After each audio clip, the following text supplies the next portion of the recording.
Okay, Brittany, tell me a little bit about this case. So on February 11th of 2023, Joshua Perkins beat up his girlfriend, Jada Loggins. She was 20 at the time. We allege that it was his hands or possibly an object that was used, or that he struck her against an object. She had multiple areas on her head that had bruising. She had a busted lip. She had some on her temple, part on her parietal, and part on her occipital of her head. So she had multiple areas of blunt force trauma, which then also caused her to have bleeding in her brain as well as swelling of her brain, which is what ultimately caused her to have brain death. And she was pronounced deceased on February 13th of 2023. The defendant, Joshua Perkins, called it in 30 minutes after he had sent a text message to a friend that said that he had fought her again.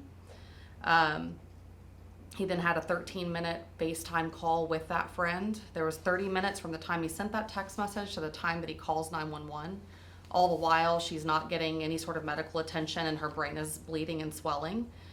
By the time they get there, and what he's telling the 911 dispatcher, he's lying about his name. He's saying she's drunk and fell down.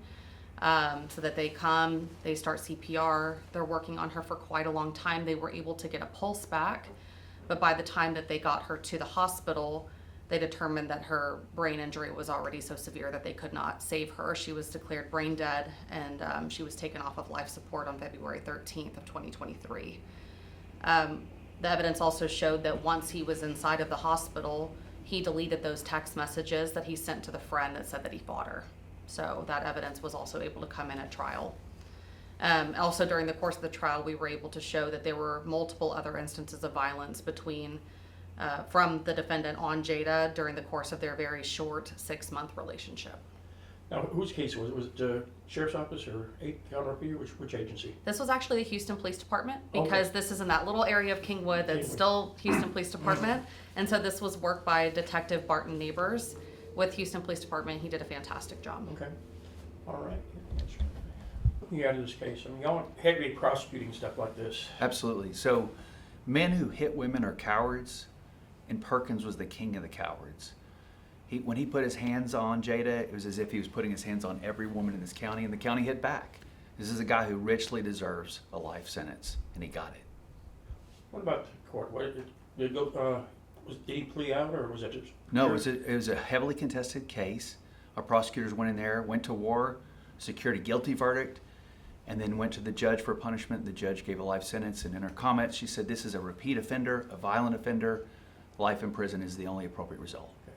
Well, this is a picture of the young lady here? It is. This is Jada, forever 20, beaten, left on the ground. 2 days later, they will call her life, but she could have been saved had Perkins called 911. Instead, he gets on FaceTime with a friend.